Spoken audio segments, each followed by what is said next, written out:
un 20 de agosto. En fin, aquella alma extraordinaria me ha entregado el secreto de sus tempestades. Desearía que lo hubiera guardado siempre. En los días subsiguientes a las escenas que he contado, la señorita Margarita, como avergonzada de los movimientos de juventud y franqueza a que un instante se había abandonado, dejó caer de nuevo sobre su frente un velo más espeso de triste arrogancia, de desconfianza y de desdén. En medio de los bulliciosos placeres de las fiestas y bailes que en el castillo se sucedían, pasaba ella como una sombra, indiferente, helada, y algunas veces hasta irritada. Su ironía atacaba con inconcebible amargura, tan pronto a los puros goces del espíritu, a los que proporcionan la contemplación y el estudio, como a los más nobles e inviolables sentimientos. Si se citaba delante de ella algún rasgo de valor o de virtud, lo volvía al momento para buscarle la faz del egoísmo. Si se tenía la desgracia de quemar en su presencia el más pequeño grano de incienso sobre el altar del arte, al instante lo extinguía de un revés. Su risa triste, sarcástica, temible, semejante en sus labios a la burla de un ángel caído, se encarnizaba en Ajar donde quiera que veía las señales de las más generosas facultades del alma humana, el entusiasmo y la pasión. Sentía yo que este extraño espíritu de denigración tomaba para conmigo un carácter de persecución especial y de verdadera hostilidad. No comprendía y no comprendo aún muy bien cómo he podido merecer estas particulares atenciones, pues sí es verdad que llevo en mi corazón la firme religión de las cosas ideales y eternas, que sólo la muerte podía arrancarme. Oh, gran Dios, ¿qué me quedaría si no tuviera esto? De ningún modo soy inclinado a los éxtasis públicos y mis admiraciones como mis amores jamás importunarán a nadie. Trataba de observar con más escrúpulo que nunca aquella especie de pudor que sienta tan bien a los verdaderos sentimientos, pues no ganaba nada, era sospechoso de poesía, se me atribuían quimeras novelescas. Para tener el placer de combatirlas, poníaseme en las manos no sé qué arpa ridícula, para proporcionarse la diversión de romperle las cuerdas. Si bien esta guerra declarada a todo lo que es superior a los intereses positivos y a las secas realidades de la vida, no era nueva en el carácter de la señorita Margarita, sin embargo, se había exagerado bruscamente y envenenado, hasta el punto de herir los corazones que más cariño le profesaban. Un día, la señorita de Porhoët, cansada de esa incesante burla, le dijo delante de mí: «Querida mía, se ha posesionado del corazón de usted, hace algún tiempo, un demonio que haría bien en exorcizar lo más pronto posible. De otro modo, acabará usted por formar una homogénea trinidad con las señoras de Aubry y de Saint-Cast. Quiero advertírselo bien claro. Por mi parte no me precio de ser ni haber sido jamás una persona muy novelesca, pero me gusta creer que hay aún en el mundo algunas almas capaces de sentimientos generosos. Creo en el desinterés, aun cuando no fuese sino en el mío. Creo en el heroísmo, pues he conocido héroes. Además, tengo placer en oír cantar a los pajarillos bajo mi soto de hojaranza, y en edificar mi catedral en las nubes que pasan. Todo esto puede ser muy ridículo, pero me atrevo a recordarle que estas ilusiones son los tesoros del pobre, que el Señor y yo no tenemos otros, y que tenemos la singularidad de no quejarnos. Otro día que acababa yo de sufrir con mi ordinaria impasibilidad los sarcasmos de la señorita Margarita, su madre me llamó aparte. «Señor Máximo», me dijo, «mi hija le atormenta un poco, le suplico que la excuse. Debe notar que su carácter se ha alterado desde hace algún tiempo. La señorita parece más preocupada que de costumbre. No es sin razón.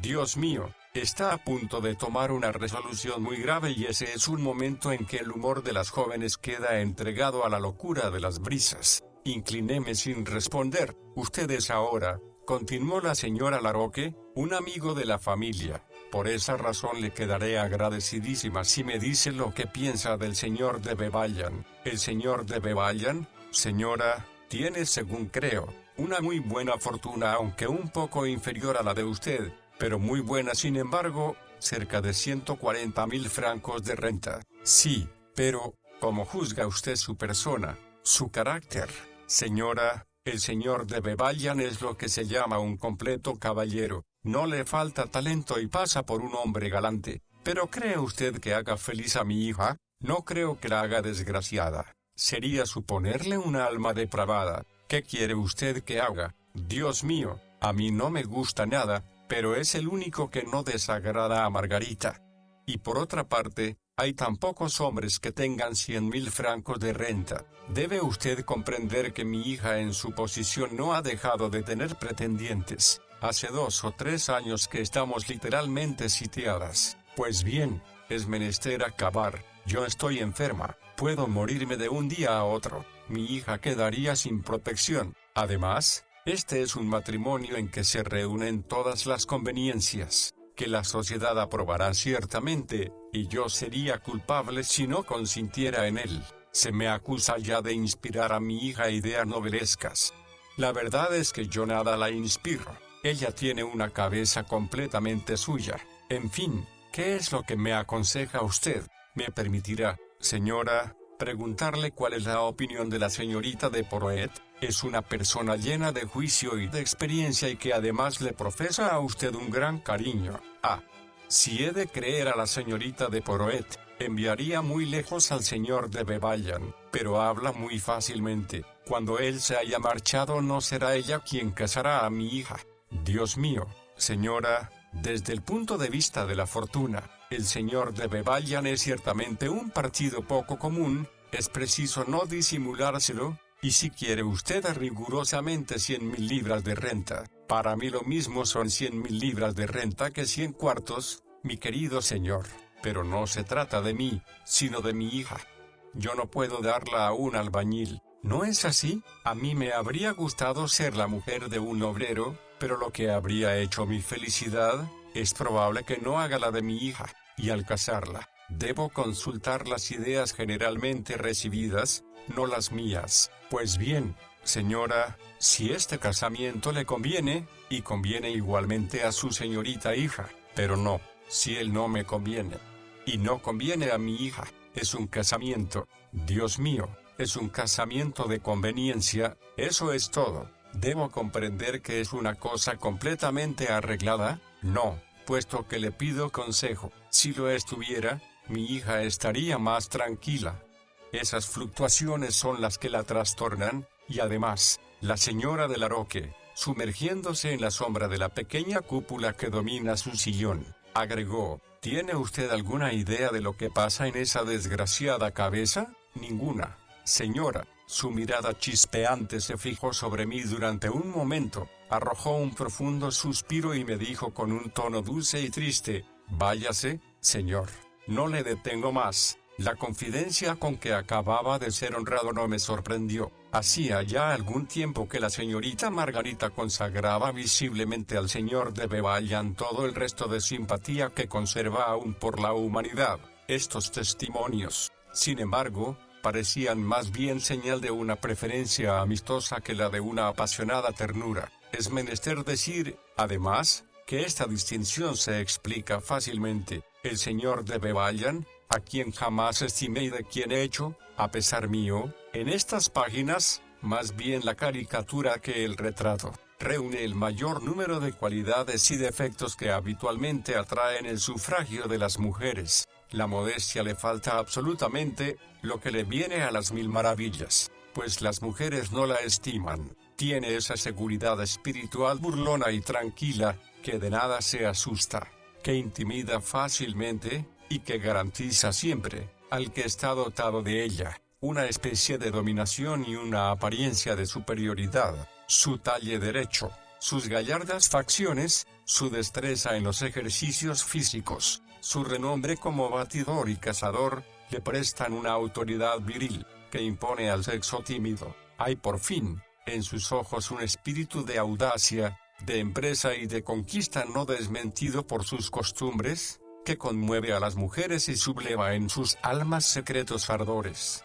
Justo es agregar, que tales ventajas no tienen en general todo su precio sino sobre corazones vulgares, pero el corazón de la señorita Margarita, que yo había querido, como sucede siempre, elevar al nivel de su belleza, parece hacer ostentación desde hace algún tiempo de sentimientos de un orden muy mediocre, y creíala muy capaz de sufrir sin resistencia como sin entusiasmo, con la frialdad pasiva de una imaginación inerte, el encanto de ese vencedor venal y el yugo consiguiente a un matrimonio de conveniencia. A consecuencia de todo esto, era menester tomar un partido y lo tomé más fácilmente de lo que un mes antes hubiera creído, pues había empleado todo mi valor en combatir las primeras tentaciones de un amor que el buen sentido y el honor reprobaban igualmente, y aquella misma que, sin saberlo, me imponía este combate, sin saberlo, también, me había ayudado poderosamente a triunfar.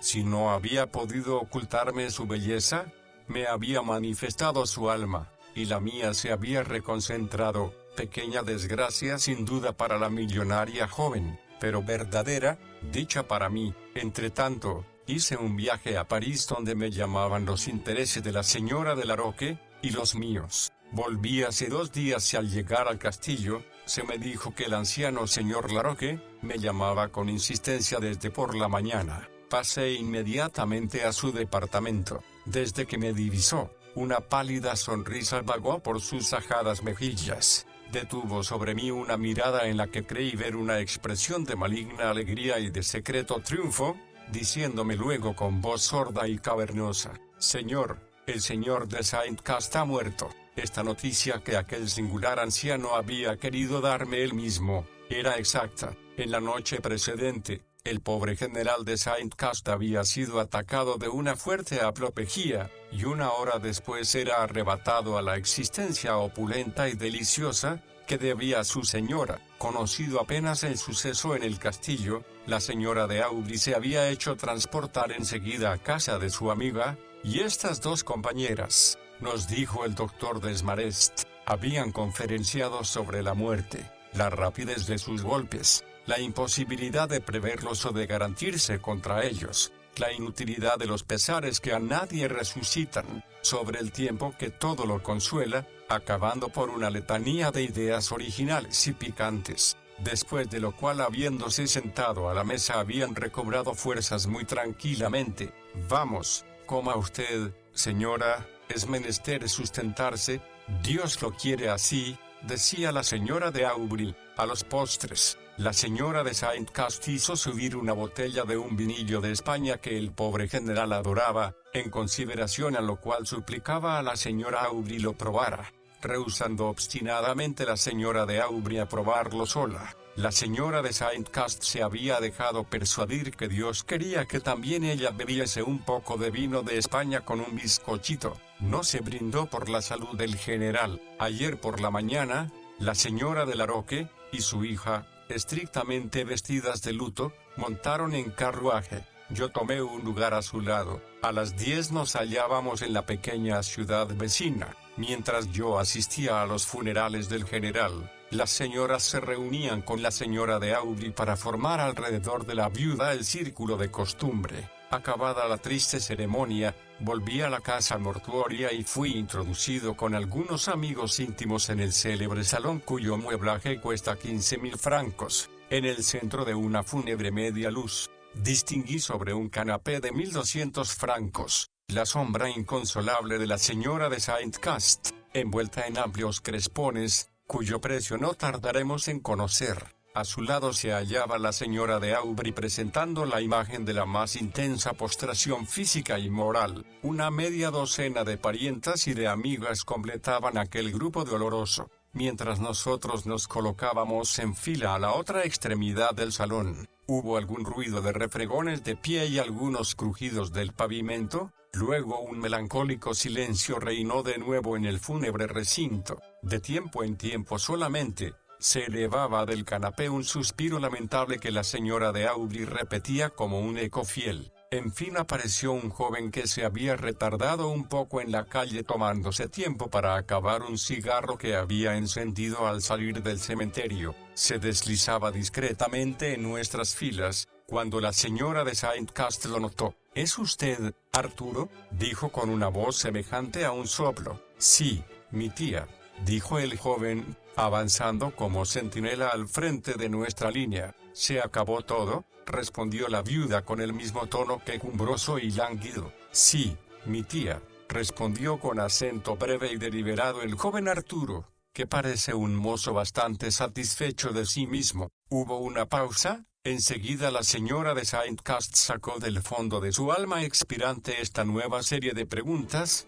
¿Estuvo bueno? Muy bueno, tía, muy bueno. ¿Mucha gente? Toda la ciudad, mi tía, toda la ciudad. ¿Las tropas? Sí, mi tía, toda la guarnición con la música. La señora de Saint Cast hizo oír un gemido y agregó.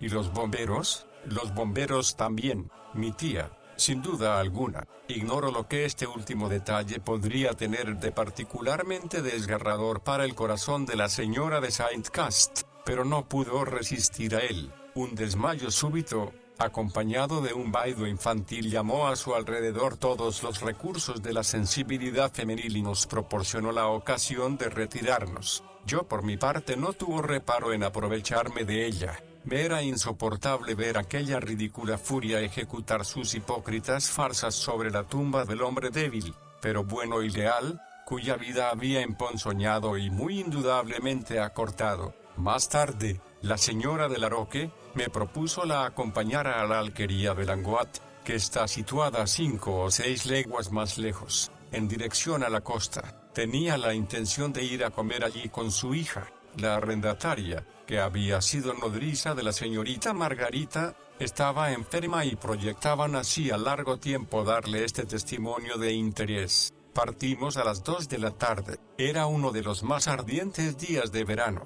Las dos portezuelas abiertas dejaban entrar en el carruaje los espesos y abrasadores efluvios que un tórrido cielo vertía a torrentes sobre los secos arenales. La conversación se resintió de la languidez de nuestros espíritus. La señora de Laroque, que se creía en el paraíso, se había por fin desembarazado de sus pieles y permanecía sumergida en un dulce éxtasis. La señorita Margarita manejaba el abanico con una gravedad española, en tanto que subíamos lentamente las interminables cuestas de este país. Veíamos hormiguear sobre las calcinadas rocas legiones de pequeños lagartos con sus plateadas corazas, y oíamos el chirrido continuo de las aliagas que abrían al sol sus maduras frutas. En medio de una de estas laboriosas ascensiones una voz gritó repentinamente desde el borde del camino: «Deténganse si me hacen el favor». Al mismo tiempo una muchachota con las piernas desnudas, una rueca en la mano y llevando el antiguo vestido del país y la cofia ducal de las paisanas de esa región,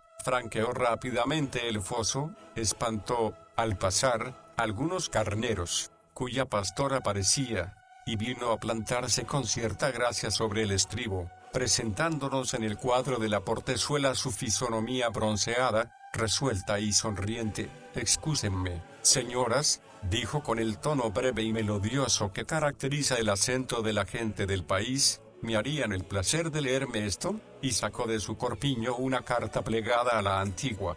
«Lea usted, señor», me dijo sonriendo la señora de Laroque, y alto si es posible. Tomé la carta, que era un billete de amor. Estaba dirigido con mucha minuciosidad a la señorita Cristina Olladec en la villa de Comuna de Granja de. La escritura era de mano muy inculta, pero que parecía sincera. La fecha anunciaba que la señorita Cristina había recibido aquella misiva 2 o 3 semanas antes. Al parecer, la pobre joven, no sabiendo leer y no queriendo confiar su secreto a la malignidad de los que la rodeaban, había esperado que algún pasajero a la vez benévolo y letrado, viniera a darle la clave de aquel misterio que le quemaba el seno hacía 15 días. Sus ojos azules, ampliamente rasgados, fijábanse sobre mí con un aire de contento inexplicable, en tanto que yo descifraba penosamente las líneas oblicuas de la carta, que estaba concebida en estos términos: «Señorita, esta tiene por objeto decirle que desde el día en que nos hablamos en el arenal después de vísperas, mis intenciones no han cambiado y que me desespero por saber las suyas. Mi corazón, señorita, es todo suyo, como deseo que el de usted sea todo mío, y si esto sucede, puede estar segura y muy cierta, que no habrá alma viviente más dichosa, ni en el cielo ni en la tierra, que la de su amigo que no firma, pero que usted sabe quién es, señorita. ¿Usted sabe quién es, señorita Cristina?, preguntéla al devolverle la carta. Es muy probable, dijo, mostrándonos sus blancos dientes y sacudiendo gravemente su femenil cabeza, iluminada por la felicidad. Gracias, señora. Sí, señor. Saltó del estribo y muy luego desapareció en la selva, elevando hacia el cielo las notas alegres y sonoras de alguna canción bretona. La señora de Laroque había seguido con un encanto manifiesto todos los detalles de aquella escena pastoril, que acariciaba deliciosamente sus quimeras, sonreía y soñaba ante aquella afortunada niña de desnudos pies. Estaba encantada. Cuando la señorita Olladec se hubo perdido de vista, una idea extraña se ofreció repentina al pensamiento de la señora de Laroque. Era que, después de todo, no hubiera hecho mal en dar, además de su admiración, una pieza de 5 francos a la pastora. «Alén», exclamó, «llámela». «¿Para qué, madre mía?», dijo vivamente la señorita Margarita, que hasta entonces no habían parecido prestar atención alguna al incidente. «Pero, hija mía, no puede ser que esa niña no comprenda bien todo el placer que yo tendría y que debe tener ella en correr con los pies desnudos sobre el polvo, y creo conveniente, por lo que pueda suceder, dejarle un pequeño recuerdo». «Dinero», respondió la señorita Margarita. «Oh, madre mía, no haga usted eso, no mezcle el dinero en la dicha de esa niña». La expresión de este refinado sentimiento que, entre paréntesis, la pobre Cristina es probable no hubiera apreciado del todo, no dejó de asombrarme en boca de la señorita Margarita, que no peca en general de ese puritanismo. Hasta creí que se burlaba, aun cuando su fisonomía no indicara ninguna disposición a la jovialidad. Sea lo que sea, broma o no, fue tomada muy a lo serio por su madre y se decidió con entusiasmo a dejar a aquel idilio su inocencia y sus pies desnudos. Después de este bello rasgo, la señora de Laroque, evidentemente muy contenta de sí misma, volvió a caer en éxtasis sonriendo, y la señorita Margarita continuó de nuevo manejando el abanico con más gravedad. 1 hora después llegábamos al término de nuestro viaje. Como la mayor parte de los cortijos de este país, donde las alturas y las mesetas están cubiertas de áridos arenales, la granja de Langote está situada en el hueco de un valle atravesado por un riachuelo. La arrendataria, que se hallaba mejor, se ocupó sin retardo de los preparativos de la comida, cuyos principales elementos habíamos tenido cuidado de llevar. Nos fue servida sobre el césped de una pradera, a la sombra de un enorme castaño. La señora de Laroque, instalada sobre uno de los cojines del carruaje en una actitud sumamente incómoda, no parecía por eso menos contenta. Nuestra reunión, decía, le recordaba esos grupos de segadores que suelen verse en verano, oprimiéndose al abrigo de los cercados y cuyos rústicos banquetes nunca había podido contemplar sin envidia. En cuanto a mí, es probable que en otros tiempos hubiera hallado una dulzura singular en la estrecha y fácil intimidad que esta comida sobre el césped,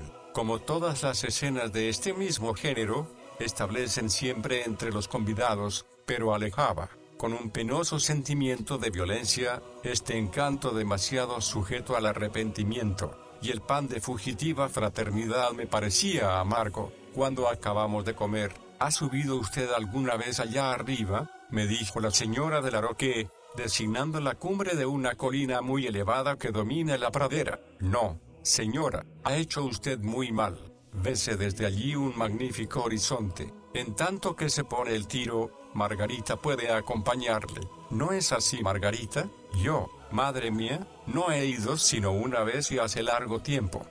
Pero hallaré el camino. Venga, señor, y prepárese para una ruda ascensión». Comenzamos en el momento a subir una escarpadísima senda que serpenteaba sobre el flanco de la montaña, atravesando aquí y allá algún bosquecillo. La joven se detenía de tiempo en tiempo en su rápida y ligera ascensión para mirar si la seguía, y un poco jadeante de su carrera me sonreía sin hablar. Llegado que hubimos al desnudo arenal que formaba la meseta, observé a alguna distancia una iglesia de aldea cuyo campanario dibujaba en el cielo sus vivos contornos. «Aquí es», me dijo la joven conductora, acelerando el paso. Detrás de la iglesia había un cementerio cercado de pared, Abrió la puerta y se dirigió penosamente a través de las altas hierbas y de las zarzas extendidas, especie de gradas en forma de hemiciclo que ocupaban su extremidad, 2 o 3 escalones separados por el tiempo y muy singularmente adornados por macizas esferas, conducen a una estrecha plataforma levantada al nivel del muro. Una cruz de granito se levanta en el centro. Apenas llegó la señorita Margarita a la plataforma y arrojó una mirada en el espacio que se abrió entonces ante ella, cuando la vi colocar oblicuamente la mano sobre sus ojos, como si sintiese un súbito desvanecimiento. Apresuréme a llegar a su lado. Este bello día al aproximarse a su fin alumbraba con sus últimos resplandores una escena grande, asombrosa y sublime, que jamás olvidaré. Frente a nosotros y a una inmensa profundidad de la plataforma, se extendía hasta perderse de vista, una especie de pantano sembrado de placas luminosas y que ofrecía el aspecto de una tierra abandonada por el reflujo de un diluvio. La ancha bahía avanzaba bajo nuestros pies hasta la base de las sesgadas montañas. Sobre los bancos de arena y de fango, una vegetación confusa de cañas y de hierbas marinas se teñía de 1000 matices igualmente sombríos y sin embargo distintos, que contrastaban con la brillante superficie de las aguas. A cada uno de sus rápidos pasos hacia el horizonte, el sol iluminaba o sumergía en la sombra alguno de los numerosos lagos que salpicaban aquel golfo medio seco. Parecía sacar sucesivamente de su celeste tesoro las más preciosas materias, la plata, el oro, el rubí y el diamante, para hacerlas relumbrar sobre cada punto de aquella magnífica llanura. Cuando el astro tocó al término de su carrera,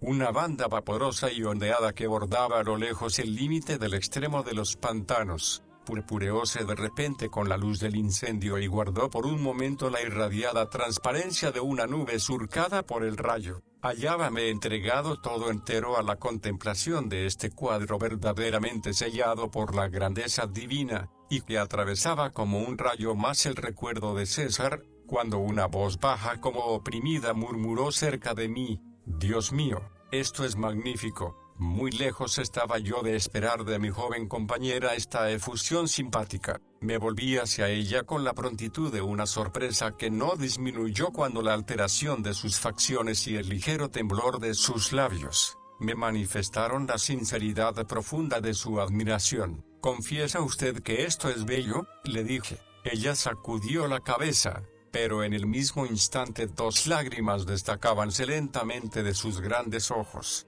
Sintiólas correr sobre sus mejillas, hizo un gesto de despecho, luego arrojándose repentinamente sobre la cruz de granito, cuya base le servía de pedestal, abrazóla con sus 2 manos, apoyó fuertemente su cabeza contra la piedra, y la oí sollozar convulsivamente. No creí deber turbar con ninguna palabra el curso de aquella súbita emoción, y alejéme algunos pasos con respeto. Después de un momento, viéndola levantar la frente y con mano distraída arreglar sus sueltos cabellos, me aproximé a ella. «Qué avergonzada estoy», murmuró. «Esté usted más bien gozosa y renuncie, créamelo, a secar la fuente de esas lágrimas, porque es sagrada, jamás las sacará usted de otra parte». «Es preciso», exclamó la joven con una especie de violencia, «además ya no tiene remedio. Este acceso no ha sido sino una sorpresa. Todo lo que es bello y todo lo que es amable. Quiero odiarlo y lo odio. ¿Y por qué? Gran Dios». Miróme a la cara y agregó con un gesto de dignidad y de dolor indecible: «Porque soy bella y no puedo ser amada». Entonces, como un torrente largo tiempo contenido que rompe en fin sus diques, continuó con un arrebato extraordinario: «Es verdad, sin embargo», y deponía su mano sobre su palpitante pecho, «Dios había puesto en este corazón todos los tesoros de que me burlo, de que blasfemo a cada hora del día, pero cuando me ha castigado con la riqueza, me ha quitado con una mano lo que me prodigaba con la otra. ¿Para qué me sirve la belleza? ¿Para qué el desinterés, la ternura y el entusiasmo en que me siento consumida? No es a estos encantos a los que se dirigen los homenajes de tantos viles que me importunan. Lo adivino, lo sé demasiado, y si alguna vez una alma desinteresada, generosa, heroica, me amara por lo que soy, no por lo que tengo, yo no lo sabría, no lo creería, la desconfianza siempre, ved ahí mi dolor y mi suplicio, por esto estoy resuelta. No amaré jamás, jamás me arriesgaré a confiar a un corazón vil, indigno y venal la pura pasión que abraza el mío, mi alma morirá virgen en mi seno, estoy resignada a ello, pero todo lo que es bello, todo lo que hace pensar, todo lo que me habla de los cielos prohibidos, todo lo que agita en mí estas llamas inútiles, lo aparto, lo odio, no quiero nada de él. Detúvose temblorosa de emoción, enseguida, con una voz más baja, continuó: Señor, no he buscado este momento. No he calculado mis palabras, no le había destinado toda esta confianza, pero en fin, he hablado, usted lo sabe todo, y si alguna vez he podido herir su sensibilidad, creo que ahora me lo perdonará. Tendióme su mano. Cuando mis labios se posaron sobre aquella mano aún tibia y húmeda por las lágrimas, me pareció que una languidez mortal corría por mis venas. Margarita volvió la cabeza, arrojó una mirada sobre el sombrío horizonte, luego, descendiendo lentamente las gradas, partamos, dijo, un camino más largo, pero más fácil, que la pendiente escarpada de la montaña, nos llevó al patio de la granja, sin que una sola palabra se hubiera pronunciado entre nosotros. ¡Ay! ¿Qué podría decir? Yo era más sospechoso que nadie, sentía que cada palabra escapada de mi corazón, demasiado lleno, no hubiera hecho sino aumentar más y más la distancia que me separa de aquella alma tempestuosa y adorable. La noche entraba ya, ocultaba las huellas de nuestra común emoción, partimos. La señora de Laroque, después de haberme expresado el contento que dejaba en ella aquel día, púsose a dormitar. La señorita Margarita, invisible e inmóvil en la espesa sombra del carruaje, parecía adormecida como su madre, pero cuando alguna vuelta del camino dejaba caer sobre ella un rayo de pálida claridad, sus ojos abiertos y fijos manifestaban que velaba silenciosamente, frente a frente con su inconsolable pensamiento. En cuanto a mí, apenas puedo decir que pensaba. Una extrema sensación, mezcla de una alegría profunda y de una profunda amargura, había invadido todo mi ser, y me abandonaba a ella, como suele uno abandonarse a un sueño, del que tiene conciencia, pero no fuerza para sacudir su encanto. Llegamos a medianoche, descendí del carruaje a la entrada de la avenida para llegar a mi habitación, atravesando el parque por el camino más corto. Al entrar en una obscura alameda, un débil ruido de pasos y de voces hirió mi oído y distinguí vagamente dos sombras en las tinieblas. La hora era bastante avanzada para justificar la precaución que tomé de permanecer oculto en la espesura de un bosque y observar aquellos nocturnos rondadores. Pasaron lentamente delante de mí. Reconocí a la señorita Elowin apoyada en el brazo del señor de Bevallan. En el mismo instante el ruido del carruaje los puso en alarma, y después de un apretón de mano, se separaron apresuradamente, marchando la señorita en dirección al castillo y el señor de Bevallan por la parte de los bosques. Habiendo entrado en mi habitación y estando aún preocupado con este encuentro, me preguntaba con cólera si dejaría al señor de Bevallan proseguir libremente sus amores por partida doble, y buscar al mismo tiempo y en la misma casa, una novia y una querida. Seguramente soy muy de mi edad y de mi tiempo para sentir contra ciertas debilidades el odio vigoroso de un puritano, y no tengo tampoco la hipocresía de afectarlo, pero pienso que la inmoralidad más libre y más relajada desde este punto de vista admite aún algunos grados de dignidad, de elevación y de delicadeza. Puede marcharse más o menos rectamente por estos extraviados caminos. Antes que todo, la excusa del amor es amar, pero la profusión venal de las ternuras del señor de Bevallan excluye toda apariencia de arrebato y de pasión. Tales amores no son ni aun faltas, pues no tienen el valor moral de tales, no son sino cálculos y apuestas de chalán embrutecido. Los diferentes incidentes de este día reuniéndose en mi espíritu acababan de probarme hasta qué punto era indigno de la mano y del corazón que osaba ambicionar. Esta unión sería monstruosa, y sin embargo, pronto comprendí que no podía usar para romper su intento de las armas que la casualidad acababa de proporcionarme. El mejor fin no podría justificar los medios bajos, y no hay delación honorable, este casamiento se efectuará, pues, el cielo dejará caer una de las más nobles criaturas que haya formado, en los brazos de este frío libertino, sufrirá esta profanación. ¡Ay, sufre tantas! Luego, trataba de explicarme por qué extravío de la falsa razón esta joven había escogido entre todos a este hombre. Creo adivinarlo. El señor de Bevallan es muy rico, debe traer una fortuna casi igual a la suya. Esto parece ser una especie de garantía. Él podría pasarse sin este aumento de riqueza, se le presume más desinteresado porque es menos necesitado. Triste argumento, enorme engaño es medir por el grado de la fortuna, el grado de venalidad de los caracteres, las 3/4 partes del tiempo.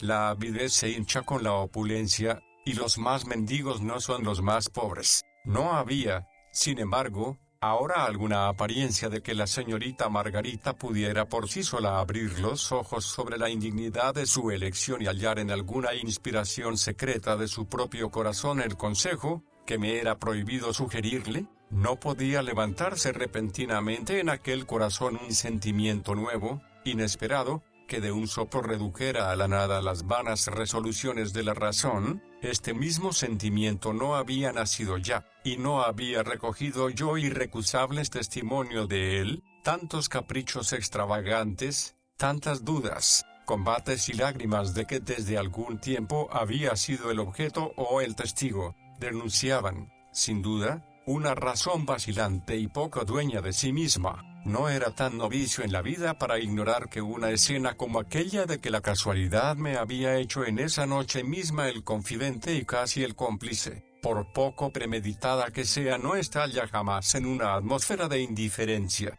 Tales emociones, tales sacudimientos suponen dos almas alteradas ya por una tempestad común, o que van a serlo. Pero si era verdad, si me amaba, como era demasiado cierto que yo la amaba a ella, podía decir de este amor lo que ella de su belleza. ¿Para qué me sirve? Pues no podía esperar que tuviera jamás bastante fuerza para triunfar de la eterna desconfianza, que es el error y la virtud de esta noble niña, desconfianza cuyo ultraje rechaza mi carácter, pero que mi situación más que la de otro alguno es a propósito para inspirarla. Entre estas terribles dudas y la reserva más grande aún, que ellas me exigen, ¿qué milagro podría colmar el abismo? Y en fin, si aún interviniendo este milagro, se dignara ofrecerme esa mano por la que yo daría mi vida, pero que jamás pediría, ¿sería dichosa nuestra unión? ¿No debería yo temer tarde o temprano en aquella inquieta imaginación el sordo despertar de una mal sofocada desconfianza? ¿Podría evitarme yo mismo una cavilación penosa, en el seno de una riqueza prestada? ¿Podría gozar, sin malestar, de un amor infestado por un beneficio? Nuestro papel de protección para con las mujeres nos está impuesto tan formalmente por todos los sentimientos del honor, que no puede ser invertido un solo instante, ni aun de la manera más prohibida, sin que se esparza sobre nosotros no sé qué sombra de duda y de sospecha. A la verdad, la riqueza no es una ventaja tal que no pueda hallar en este mundo ninguna especie de compensación, y supongo que un hombre que lleva a su mujer, en cambio de algunos sacos de oro, un nombre que ha hecho ilustre, un mérito eminente, una gran posición, un porvenir, no debe hallarse ahogado por la gratitud. Pero yo tengo las manos vacías, y no tengo más porvenir que el presente. De todas las ventajas que el mundo aprecia, una sola poseo, mi título, y me hallaría demasiado resuelto a no llevarlo para que no pudiera decirse que él era el premio de la compra. En pocas palabras, yo recibiría todo y no daría nada. Un rey puede casarse con una pastora. Esto es generoso y encantador y puede felicitársele con razón, pero un pastor no puede casarse con una reina, porque no tendría el mismo efecto. He pasado la noche revolviendo todas estas cosas en mi pobre cabeza, buscándoles una conclusión, que busco aún. Puede ser que debiera dejar sin retardo esta casa y este país. La prudencia lo querría así. Esto no puede acabar bien. ¿Cuántos mortales pesares se evitarían a menudo con un solo instante de valor y decisión? Debería al menos hallarme abrumado de tristeza. Jamás he tenido una ocasión tan bella. Pues bien, No puedo. En el fondo de mi trastornado y torturado espíritu hay un pensamiento que lo domina todo y que me llena de una alegría sobrehumana. Mi alma es libre como un pájaro del cielo. Veo sin cesar y veré siempre aquel pequeño cementerio, aquella mar lejana, aquel inmenso horizonte, y sobre la radiosa cumbre, aquel ángel de belleza bañado en lágrimas divinas. Siento aún su mano bajo mis labios, siento sus lágrimas en mis ojos. En mi corazón, la amo. Mañana, si es preciso, tomaré una resolución. Hasta entonces, por Dios, déjeseme en reposo. Hace tanto tiempo que no hago uso de la dicha. Es probable que muera de este amor, pero al menos quiero vivir en paz un día entero. 26 de agosto. Este día, único que imploraba, no me ha sido concedido. Mi debilidad no ha esperado mucho tiempo la expiación, que será larga, como lo había olvidado. En el orden moral, como en el físico, hay leyes que jamás quebrantamos impunemente, cuyos efectos forman en este mundo la intervención permanente de lo que se llama la providencia. Un hombre débil y grande, escribiendo con mano casi loca el evangelio de un sabio, decía de las pasiones mismas que hicieron su miseria, su oprobio y su genio. Todas son buenas cuando uno las domina, todas son malas cuando uno se deja dominar por ellas. Lo que nos prohíbe la naturaleza es extender nuestras afecciones más allá de nuestras fuerzas. Lo que nos prohíbe la razón es querer lo que no podemos obtener. Lo que nos prohíbe la conciencia no es ser tentados, sino dejarnos vencer por las tentaciones. No depende de nosotros tener o no tener pasiones, pero sí depende reinar sobre ellas. Todos los sentimientos que dominamos son legítimos, todos los que nos dominan son criminales. No ligues tu corazón sino a la belleza que no perece, que tu condición imite tus deseos, que tus deberes vayan antes que tus pasiones. Extiende la ley de la necesidad a las cosas morales. Aprende a perder lo que puede serte arrebatado, aprende a dejarlo todo cuando la virtud lo ordene. Sí, tal es la ley, yo la conocía, la he violado, y he sido castigado. Nada más justo. Apenas había puesto el pie sobre la nube de este loco amor, cuando era violentamente precipitado de ella, y he recobrado después de 5 días, apenas, el valor necesario para trazar las circunstancias casi ridículas de mi caída. La señora de Laroque y su hija habían partido por la mañana para hacer una nueva visita a la señora de Saint-Cast y traer enseguida a la señora de Aubry. Hallé a la señorita Elowin sola en el castillo. Le llevaba un trimestre de su pensión, pues si bien por mis funciones soy, en general, completamente extraño al orden y disciplina interiores de la casa, las señoras han deseado, sin duda por miramientos a la señorita Carolina y a mí, que sus sueldos y los míos sean excepcionalmente pagados por mí mismo. La joven se hallaba en el pequeño gabinete contiguo al salón. Recibióme con una dulzura pensativa, que me conmovió. Yo mismo sentía en aquel momento esa tranquilidad de corazón que dispone a la confianza y a la bondad. Resolví, echando las de Quijote, tender una mano caritativa a aquella pobre abandonada. Señorita, le dije repentinamente, me ha retirado usted su amistad, pero la mía le ha quedado entera. ¿Me permite darle una prueba de ella? Miróme, y murmuró un tímido sí. Sépalo, pobre hija mía. Se pierde usted. Levantóse bruscamente. Me vio la otra noche en el parque. Exclamó. Sí, señorita. Dios mío, dijo dando un paso hacia mí. Señor Máximo, le juro que soy honrada. Lo creo, señorita, pero debo decirle que en esa historieta, muy inocente sin duda de parte suya, pero que probablemente lo será menos de la otra, aventura usted muy gravemente su reputación y su reposo. Suplícole que lo reflexione, y al mismo tiempo, que esté muy segura de que nadie sino usted oirá jamás una palabra de mi boca sobre este asunto. Iba a retirarme, ella cayó de rodillas cerca de un canapé, y estalló en sollozos, con la frente apoyada sobre mi mano que había cogido. Yo había visto correr, hacía poco tiempo, lágrimas más bellas y más dignas, sin embargo, me hallaba conmovido. Veamos, mi querida señorita, le dije, aún no es tarde, ¿es cierto? Ella sacudió con fuerza la cabeza. Pues bien, mi querida niña, Tenga valor, nosotros la salvaremos. ¿Qué puedo hacer por usted? Veamos. ¿Hay en poder de ese hombre alguna prenda o alguna carta que puede reclamarle de parte de usted? Disponga de mí como de un hermano. Dejó mi mano con cólera. Ah, qué duro es usted, me dijo. Habla de salvarme y es usted quien me pierde. Después de haber fingido amarme, me rechaza usted. Me ha humillado, desesperado. Usted es la única causa de lo que sucede. Señorita, no es usted justa. Jamás he fingido amarla. He sentido por usted una afección muy sincera que le profeso aún. Confieso que su belleza, su ingenio y sus talentos le dan un perfecto derecho a esperar de los que viven cerca de usted algo más que una fraternal amistad, pero mi situación en el mundo, los deberes de familia que me están impuestos, no me permitían ultrapasar esta medida para con usted sin faltar completamente a la probidad.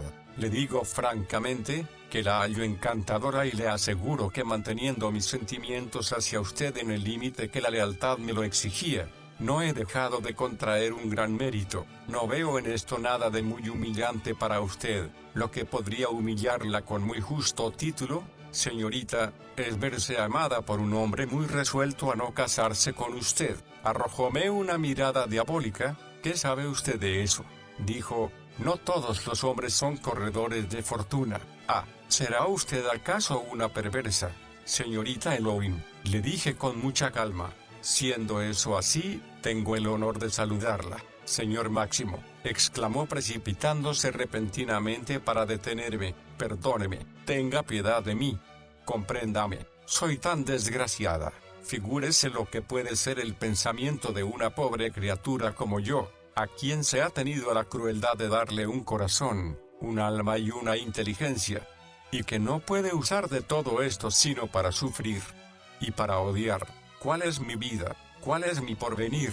Mi vida es el sentimiento de mi pobreza, exaltado sin cesar por los refinamientos del lujo que me rodea. Mi porvenir será sentir, llorar amargamente algún día esta misma vida, esta vida de esclava por odiosa, que ella sea. Habla usted de mi juventud, de mi ingenio, de mi talento. Ah, yo querría no haber tenido otro talento que romper piedras por las calles. Sería más dichosa. Mis talentos, y habré pasado el mejor tiempo de mi vida en adornar con ellos a otra mujer, para que sea más bella, más adorada y más insolente aún, y cuando lo más puro de mi sangre haya pasado a las venas de esa muñeca, ella saldrá de aquí apoyada en el brazo de un esposo feliz a tomar parte en las más bellas fiestas de la vida, en tanto que yo, sola, vieja y abandonada, iré a morir en algún rincón, con una pensión de doncella. ¿Qué es lo que he hecho al cielo para merecer este destino?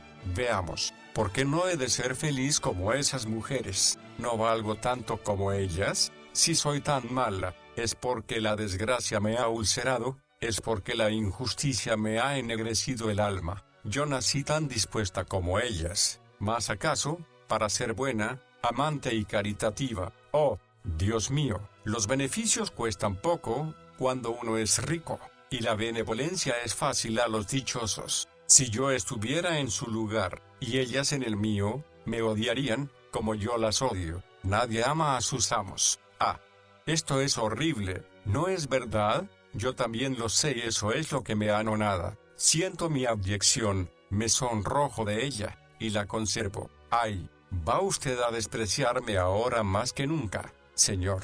Usted, a quien habría amado tanto, si me lo hubiera permitido. Usted, que podría volverme todo lo que he perdido, la esperanza, la paz, la bondad, la estimación de mí misma. Ah, hubo un momento en que me creí salvada, en que tuve por la primera vez un pensamiento de dicha, de porvenir, de orgullo. Desgraciada, habíase apoderado de mis dos manos, sumergió en ellas la cabeza, en medio de sus largos y flotantes rizos, llorando desesperadamente. Mi querida niña, le dije, comprendo mejor que nadie los pesares y las amarguras de su situación, pero permítame decirle que los aumenta mucho, nutriendo en su corazón los tristes sentimientos que acaba de expresarme. Todo eso es muy feo, no se lo oculto, y acabará por merecer todo el rigor de su destino. Pero veamos, Su imaginación exagera singularmente ese rigor. En cuanto al presente, usted es tratada aquí, diga lo que quiera, como una amiga, y en el porvenir, no veo nada que impida que también salga de esta casa apoyada en el brazo de un esposo feliz. Por mi parte, estaré toda mi vida reconocido a su afección, pero quiero decirle otra vez más, para acabar con este asunto, tengo deberes sagrados que llenar, y no quiero, ni puedo casarme. Miróme repentinamente, ni aun con Margarita, dijo, no veo lo que aquí significa el nombre de la señorita Margarita. Rechazó con una mano los cabellos que inundaban su fisonomía y tendiendo la otra hacia mí, con gesto amenazador, usted la ama, dijo con voz sorda, o más bien ama su dote, pero no la obtendrá, señorita de Lowin. Ah, respondió, es usted demasiado niño si creyó abusar de una mujer que tenía la locura de amarle. Leo claramente sus maniobras, créame. Por otra parte, sé quién es usted. No estaba lejos cuando la señorita de Poroet transmitió a la señora de Laroque vuestra política confidencia. ¿Cómo? ¿Usted escucha a las puertas, señorita? No me cuido de sus ultrajes. Por otra parte, me vengaré, y muy pronto. Ah, es usted seguramente muy hábil, señor de Champsey, no puedo menos de cumplimentarle. Representa admirablemente el papel de desinterés y de reserva, que su amigo Laubepin no habrá dejado de recomendarle al enviarle aquí. Él sabía con quién tendría que entenderse, conocía demasiado la ridícula manía de esta muchacha. ¿Cree usted tener ya su presa? ¿No es verdad? Los bellos millones, cuya fuente es más o menos pura, según se dice, pero que serían sin embargo muy a propósito para restaurar un marquesado y volver a dorar un escudo. Pues bien, desde este momento puede renunciar a ellos, porque le juro que no conservará usted un día más su máscara. Vea aquí la mano que se la arrancará, señorita Elowin. Es tiempo de poner fin a esta escena, porque ya raya en melodrama. Me ha hecho usted una buena jugada para prevenirme sobre el terreno de la delación y de la calumnia, pero puede descender a él en plena seguridad, pues le doy mi palabra de no imitarla. Después de esto, soy su servidor. Dejé a aquella infortunada criatura con un profundo sentimiento de disgusto, pero también de piedad, aunque haya sospechado siempre que la organización mejor dotada debe irritarse y torcerse, en proporción a sus dones, encontrándose en la situación equívoca y mortificante que ocupa la señorita Elowin, nunca mi imaginación hubiera podido sondear hasta el fondo, el abismo lleno de hiel que acaba de abrirse ante mis ojos. Ciertamente, cuando se piensa en ello, no puede concebirse género de existencia que someta un alma a más envenenadas tentaciones, ni que sea más capaz de desenvolver y de aguzar en el corazón las concupiscencias de la envidia, de sublevar a cada instante las convulsiones del orgullo, de exasperar todas las vanidades y todos los celos naturales en la mujer. Es indudable que el mayor número de desgraciadas criaturas a quienes sus necesidades y talentos obligan a profesar este empleo, tan honorable en sí, no escapan sino por la moderación de sus sentimientos, con la ayuda de Dios, o por la firmeza de sus principios, a las deplorables agitaciones de que no había podido garantirse la señorita de Lowin, pero la prueba es temible. Algunas veces se me había ocurrido el pensamiento de que mi hermana podría hallarse destinada por nuestras desgracias a entrar en alguna familia rica en calidad de preceptora. Hice entonces juramento,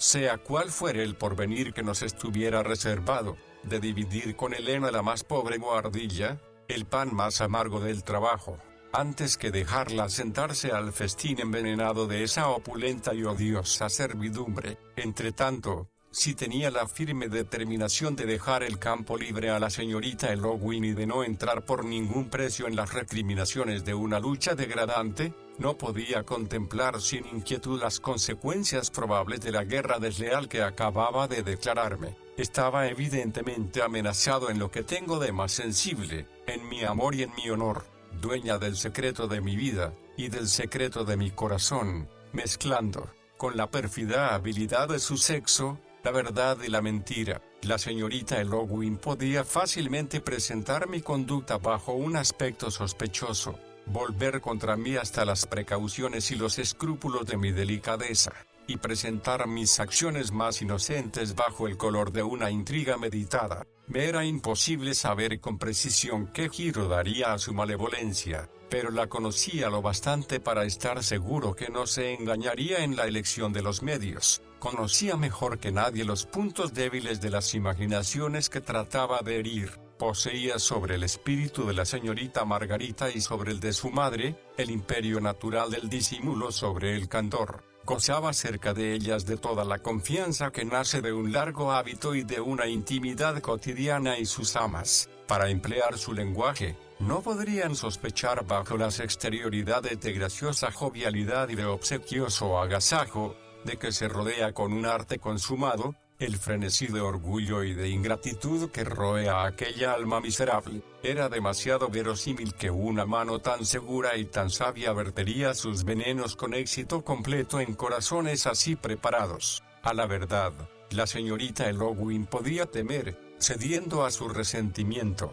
volver a colocar la mano de la señorita Margarita en la del señor Bevallan y apresurar su casamiento, que sería la ruina de su propia ambición. Pero yo sabía que el odio de una mujer no calcula nada y que se atreve a todo. Esperaba, pues, de su parte, la más pronta y la más ciega de las venganzas, y tenía razón. Pasé en una penosa ansiedad las horas que había destinado a más dulces pensamientos. Todo lo que la dependencia puede tener de más punzante para una conciencia recta, y el desprecio de más desgarrador para un corazón que ama, me oprimía en aquellos momentos. La adversidad en mis peores días no me sirvió jamás una tan rebosada copa. Traté, sin embargo, de trabajar como de costumbre. A eso de las 5 me trasladé al castillo. Las señoras habían vuelto al mediodía. Hallé en el salón a la señorita Margarita, a la señora de Aubry y al señor Bevallan, con 2 o 3 huéspedes transeúntes. La señorita Margarita pareció no apercibirse de mi presencia, y continuó conversando con el señor de Bevallan en un tono de animación, que no le es habitual. Se trataba de un baile improvisado, que debía tener lugar aquella misma noche en el castillo vecino. Ella debía concurrir con su madre, e instaba al señor de Bevallan, para que las acompañara. Este se excusaba alegando que había salido de su casa por la mañana, antes de haber recibido la invitación, y que su toilette no era a propósito. La señorita Margarita, insistiendo con una coquetería afectuosa y solícita de la que parecía sorprendido su mismo interlocutor, le dijo que indudablemente tenía un tiempo de ir a su casa, vestirse y volver a buscarlas. Se le aguardaría a comer. El señor de Bevallan objetó que todos sus caballos de tiro estaban en el pajar, y que no podía volver a caballo en traje de baile. Entonces, repuso la señorita, irá usted en la americana. Al mismo tiempo dirigió por primera vez sus ojos hacia mí, y lanzándome una mirada en que vi estallar el rayo. Señor Odiot, dijo con una voz breve de mandato, vaya a decir que preparen el carruaje. Esta orden servil estaba tan fuera de la medida de las que acostumbraba dirigirme y de las que puede creérseme dispuesto a sufrir, que la atención y la curiosidad de los más indiferentes se despertó al instante. Hubo un embarazoso silencio. El señor de Bevallan arrojó una mirada de asombro sobre la señorita Margarita, luego me miró, tomó un aire grave y se levantó. Si se esperaba de mi parte alguna loca inspiración de cólera, gran decepción sufrieron. Ciertamente las insultantes palabras que acababan de caer sobre mí, de una boca tan bella, tan amada y tan bárbara, habían hecho penetrar el frío de la muerte hasta las fuentes más profundas de mi vida, y dudo que una lámina de acero, abriéndose paso a través de mi corazón, me hubiera causado una sensación más horrible, pero jamás me hallé tan tranquilo. El timbre de que se sirve habitualmente la señora de la Roque, para llamar a sus criados, se hallaba a mi alcance sobre la mesa. Apoyé el dedo en él. Un criado entró casi al momento. Creo, le dije, que la señorita Margarita tiene órdenes que darle. A estas palabras, que había escuchado con una especie de estupor, la joven hizo violentamente con la cabeza un signo negativo y despidió al criado. Tenía mucha prisa en salir de aquel salón en que me ahogaba. pero no pude retirarme ante la actitud provocativa que afectaba el señor de Bevallan. A fe mía, murmuró, que es cosa bastante particular. Fingí no oírlo. La señorita Margarita le dijo 2 palabras bruscas en voz baja. Me inclino. Señorita, respondió entonces en tono más elevado, séame permitido solamente expresar el pesar sincero que siento en no tener el derecho de intervenir en esto. Levantéme al instante, señor de Bevallan, dije colocándome a 2 pasos de él, ese pesar es enteramente superfluo, pues si no he creído deber obedecer las órdenes de la señorita, estoy enteramente a las vuestras, y voy a esperarlas. Muy bien, señor, inmejorable, replicó el señor de Bevallan, agitando con gracia la mano para serenar a las mujeres. Nos saludamos y salí, comí solitariamente en mi torre, servido como de costumbre por el viejo Alén, instruido sin duda por los rumores de antecámara de lo que había pasado, pues no cesó de clavarme miradas insinuantes, arrojando por intervalos profundos suspiros y observando contra su costumbre un taciturno silencio. Solo interrogado por mí,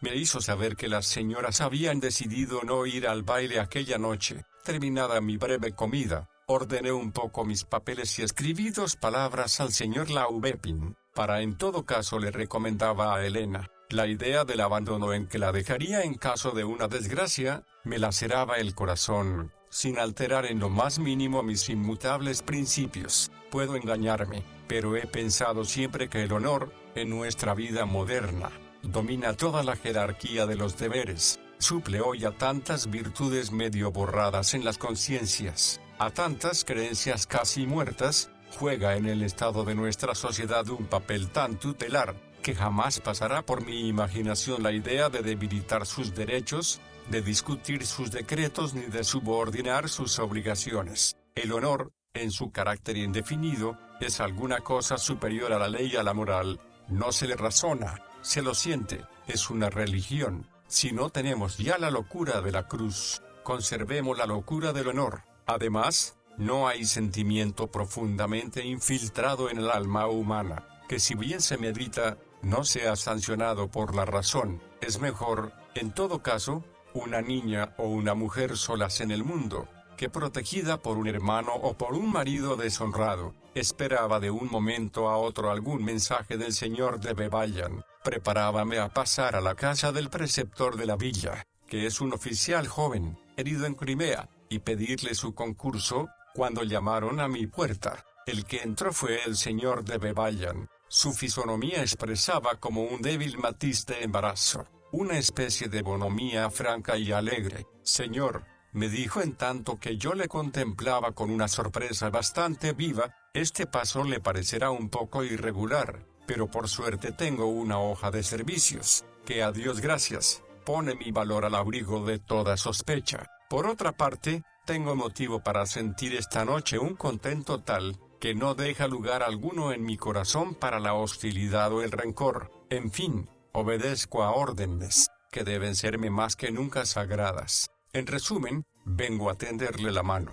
Saludéle con gravedad, y le tomé la mano. Ahora, agregó, sentándose, me hallo más desahogado para desempeñar mi embajada. No ha mucho, señor.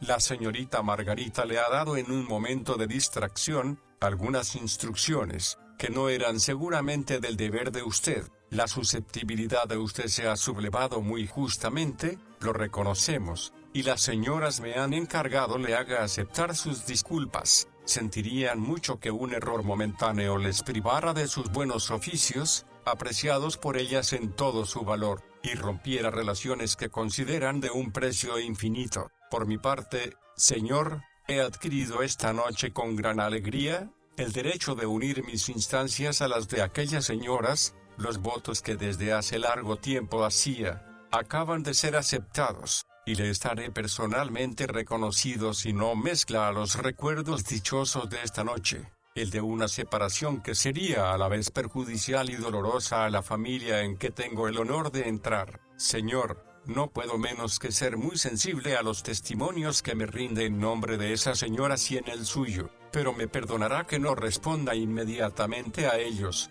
por tratarse de una formal determinación que exige más libertad de espíritu de la que aún puedo gozar, me permitirá al menos llevarles alguna esperanza. Veamos, Señor, puesto que la ocasión se presenta, rompamos para siempre la sombra de hielo que ha existido hasta aquí entre los dos. Por mi parte, estoy muy dispuesto a ello. Desde luego, la señora de Laroque, sin desprenderse de un secreto que no le pertenece, no me ha dejado ignorar que las circunstancias más honorables para usted se ocultan bajo la especie de misterio de que se rodea. Además, le debo un reconocimiento particular. Sé que ha sido usted consultado a propósito de mis pretensiones a la mano de la señorita Laroque, y que puedo jactarme de su apreciación. Dios mío, señor, pienso no haber merecido. Oh, sé, replicó riendo, que no ha abundado en mi favor, pero en fin, no me ha perjudicado. Confieso también que me ha dado pruebas de una sagacidad real. Ha dicho que si la señorita Margarita no debía ser absolutamente dichosa conmigo, no sería tampoco desgraciada. Muy bien, el profeta Daniel no habría hablado con más verdad. Lo cierto es que esa niña querida no sería absolutamente dichosa con nadie, pues no hallaría en el mundo entero un marido que le hablara en verso desde por la mañana hasta la noche, porque eso no se encuentra. Convengo que en este punto no soy de más calibre que otro cualquiera, pero, como me ha hecho el honor de decir, soy un hombre galante, verdaderamente. Cuando nos conozcamos mejor no lo dudará. No soy un diablo malo, soy un buen chico. Dios mío, tengo defectos, los he tenido siempre. He sido loco para las mujeres lindas, eso no puedo negarlo. Pero es esa precisamente la prueba de que uno tiene buen corazón. Por otra parte, véome ya en el puerto. Y me felicito de ello, porque, entre nosotros, comenzaba a fatigarme. Por fin, no quiero pensar sino en mi mujer y en mis hijos. De lo que deduzco con usted, que Margarita será perfectamente dichosa, es decir, tanto como puede serlo en este mundo con una cabeza como la suya, porque seré bien galante para ella, no le rehusaré nada, y aún prevendré todos sus deseos, pero si me pide la luna y las estrellas no puedo ir a descolgarlas para serle agradable, eso es imposible.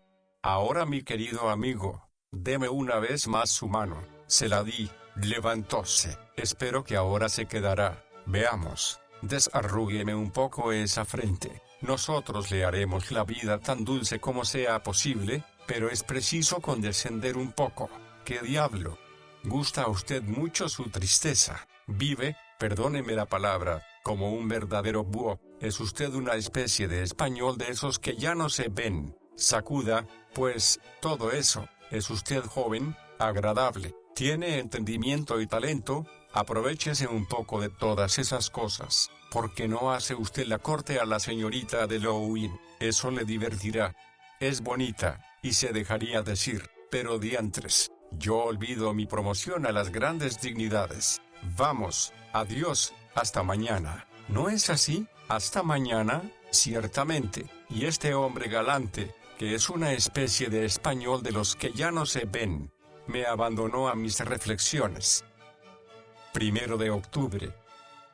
Singular acontecimiento, aunque sus consecuencias no hayan sido hasta aquí de las más felices, me ha producido mucho bien. Después del duro golpe que me hirió, había quedado como entorpecido por el dolor. Esto me ha devuelto al menos al sentimiento de la vida y por la primera vez, después de 3 largas semanas, tengo el valor suficiente para abrir estas hojas y tomar de nuevo la pluma. Habiéndoseme dado toda clase de satisfacciones, pensé que no tenía razón alguna para dejar, a lo menos bruscamente, una posición y ventajas que después de todo me son necesarias, y cuyo equivalente me sería muy difícil hallar inmediatamente. La perspectiva de los sufrimientos enteramente personales que me quedaban para afrontar y que, por otra parte, yo mismo me había atraído por mi debilidad, no podía autorizarme a abandonar deberes en los cuales no eran solo mis intereses los que se hallaban comprometidos.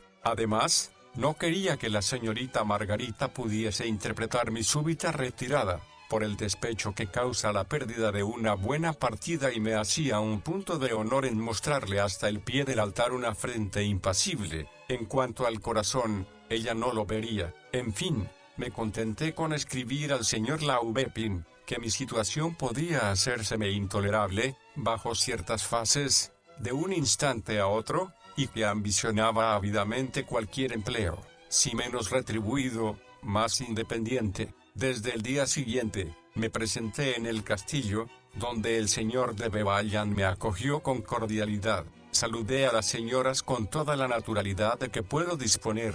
No hubo, bien entendido, ninguna explicación. La señora de Laroque parecióme conmovida y pensativa. La señorita Margarita algo vibrante aún, pero política. En cuanto a la señorita Elowin, hallábase muy pálida y mantenía los ojos inclinados sobre su bordado. La pobre niña no podía felicitarse mucho del resultado final de su diplomacia. De tiempo en tiempo trataba de lanzar al triunfante señor de Bevallan miradas llenas de desdén y de amenaza, pero en esa atmósfera tempestuosa que hubiera inquietado seguramente a un novicio, el señor de Bevallan respiraba, circulaba y revoloteaba con la más perfecta facilidad. Este aplomo soberano irritaba visiblemente a la señorita de Lowin, pero, al mismo tiempo, la domaba. Sin embargo, si solo hubiera arriesgado perderse con su cómplice, no dudo que le hubiera prestado inmediatamente, y con más razón, un servicio análogo al que me había dispensado la víspera, pero era probable que,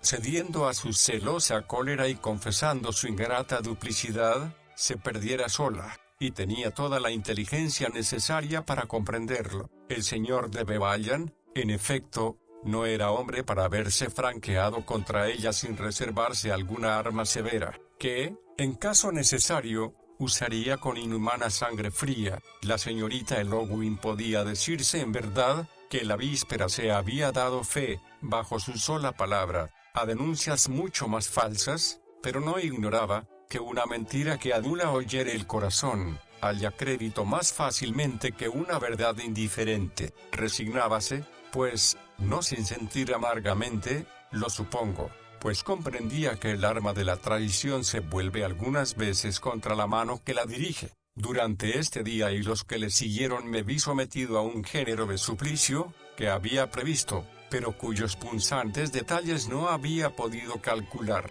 El casamiento había sido fijado para dentro de un mes. Deben hacerse, pues, sin retardo y apresuradamente todos los preparativos. Los ramos de la señora Prevost llegaron regularmente cada mañana, los encajes, las telas, los dijes afluyeron enseguida y fueron expuestos noche a noche en el salón, a los ojos de las alborotadas y celosas amigas. Fue preciso dar sobre todo esto, mi opinión y mis consejos. La señorita Margarita lo solicitaba con una especie de afectación cruel. Yo obedecía con agrado. Luego entraba en mi torre, tomaba de un cajón secreto el despedazado pañuelo que con riesgo de mi vida había salvado y enjugaba mis ojos. Cobardía aún. Pero, ¿qué hacer? La amo. La perfidia, la enemistad, errores irreparables, su orgullo y el mío, nos separaban para siempre.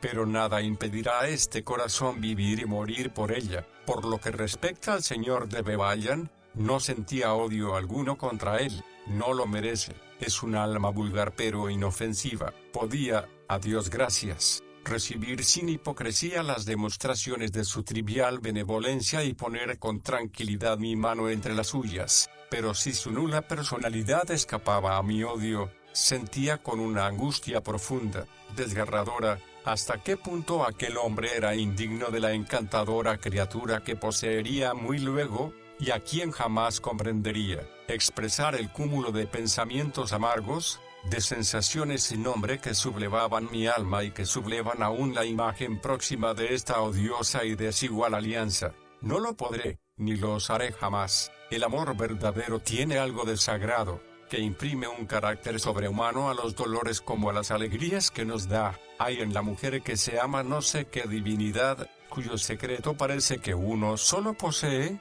que solo a uno pertenece y cuyo velo no puede ser tocado por una mano extraña. sin hacernos sentir un horror que no se parece a otro alguno. El estremecimiento de un sacrilegio no es solamente un bien precioso que se nos arrebata, es un altar que se profana en nosotros, un misterio que se viola, un Dios que se ultraja. Ved ahí los celos, al menos los míos. Creía muy sinceramente que solo yo en el mundo tenía ojos, inteligencia y corazón, capaces de ver, de comprender y de adorar en todas sus perfecciones la belleza de ese ángel, que con cualquier otro se hallaría como extraviada y perdida, que estaba destinada a mí solo, en cuerpo y alma, por toda la eternidad. Sentía este orgullo inmenso, bastante expiado ya por un inmenso dolor. Sin embargo, un demonio burlón murmuraba a mi oído que según todas las previsiones de la humana discreción, Margarita hallaría más paz y felicidad real en la amistad templada de un marido razonable, que en la pasión real de un esposo caballeresco. ¿Será esto verdad? ¿Será esto posible? Yo no lo creo. Tendrá la paz. Sea. Pero al fin la paz no es la última palabra de la vida, el símbolo supremo de la felicidad. Si bastara no sufrir y petrificarse el corazón para ser dichoso, muchas gentes que no lo merecen lo serían. A fuerza de razón y de prosa, se acaba por difamar a Dios y degradar su obra. Dios da la paz a los muertos, la pasión a los vivos. Hay en la vida, al lado de la vulgaridad de los intereses cotidianos, a la que no tengo la niñería de pretender escapar, una poesía permitida, que digo, ordenada, es la revelación del alma dotada de la inmortalidad. Es preciso que esa alma se sienta y se revele algunas veces, sea por transportes más allá de lo real, por aspiraciones más allá de lo posible, o por tempestades o por lágrimas. Si hay un sufrimiento que vale más que la dicha, o más bien que es la dicha misma,